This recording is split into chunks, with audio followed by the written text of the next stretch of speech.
Shalom, selamat bertemu kembali dalam Inspirasi Sabda bagi keluarga hari ini, Minggu 10 Januari 2021.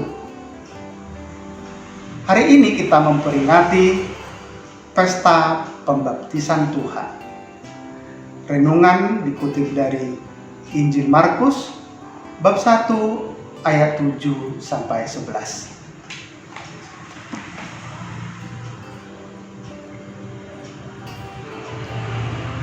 Inilah yang diberitakannya, sesudah aku akan datang, ia yang lebih berkuasa daripadaku, membungkuk dan membuka tali kasutnya pun aku tidak layak.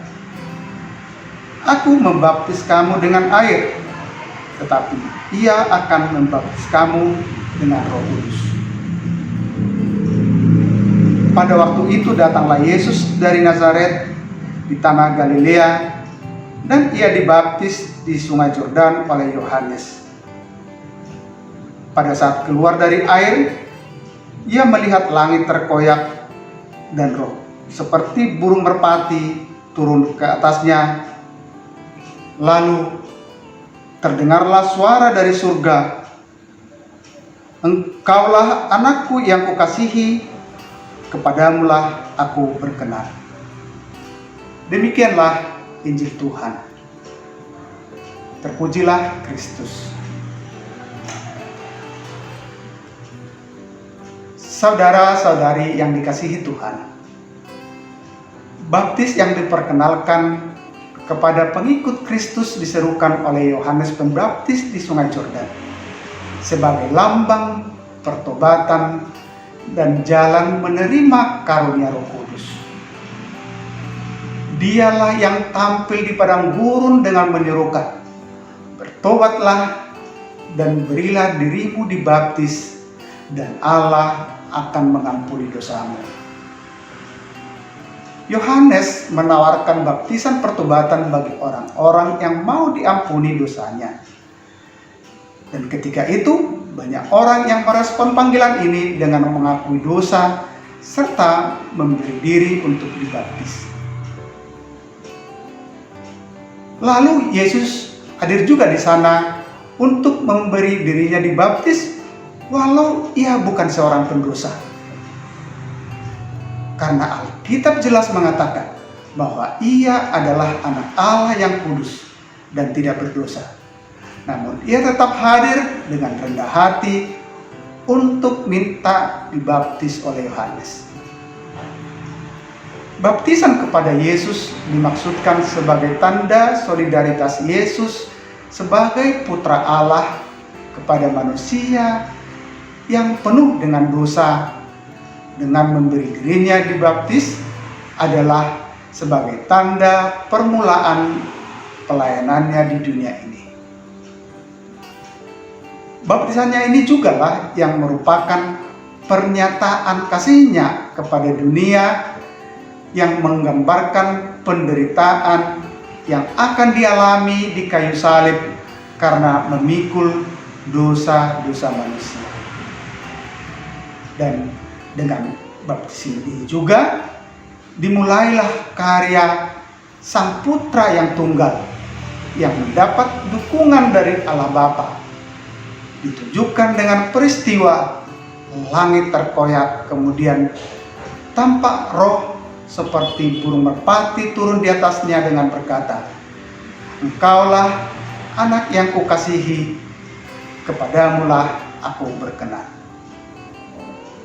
Saudara-saudari yang dikasihi Tuhan, baptis merupakan ritual penyucian yang kini lazim dilakukan oleh penganut agama Kristen. Bentuknya bisa bermacam-macam, bisa diperciki air di bagian tubuh, atau dikening saja, atau disiram, dan ada juga yang dilakukan dengan mencelupkan tubuhnya secara keseluruhan ke dalam air.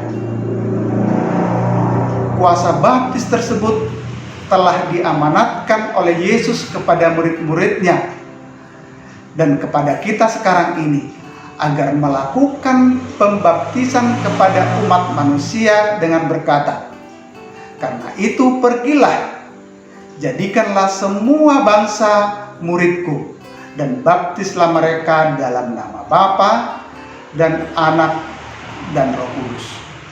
Dengan demikian, baptis merupakan syarat bagi pengikut-pengikut Kristus. Saudara-saudari terkasih, saya coba ringkas ada 4 makna baptis bagi kita. 1. Mengakui dengan segenap hati bahwa Yesus adalah juru selamat. Apabila kita memutuskan untuk dibaptis, itu artinya kita telah percaya sepenuhnya bahwa Yesus adalah juru selamat. Maka sebelum dibaptis, kita harus mengikuti pembinaan untuk menyiapkan diri sehingga senantiasa selalu hidup dalam Kristus. Lalu bagaimana dengan baptis bayi? Bagi baptis yang dilakukan untuk bayi, seyogianya lah orang tua dan wali baptis yang memiliki tanggung jawab untuk membimbingnya agar hidup sebagai pengikut Kristus yang sejati. Yang kedua, baptis adalah lambang kematian dan kebangkitan Kristus. Ketika kita dibaptis sama seperti Yesus yang mati dan bangkit kembali, maka baptisan ini merupakan tanda bahwa kita ikut mati dan bangkit bersama Yesus yang mengalahkan maut. Karena itulah peristiwa wafat dan kebangkitannya memberikan pengharapan bagi kita untuk percaya bahwa kita sudah selamat dan bebas dari maut. Yang ketiga, baptis adalah bukti ketaatan kita kepada Yesus. Baptis merupakan satu penyerahan diri kita kepada Yesus Kristus. Kita telah ditebus oleh darahnya, dan itu tandanya kita sudah sepenuhnya menjadi miliknya. Dan itulah sebabnya kita perlu melakukan segala hal sesuai dengan kehendaknya dan hidup di dalamnya. Dan apabila kita sungguh-sungguh percaya kepada Yesus, maka kita akan memperoleh keselamatan yang Dia janjikan.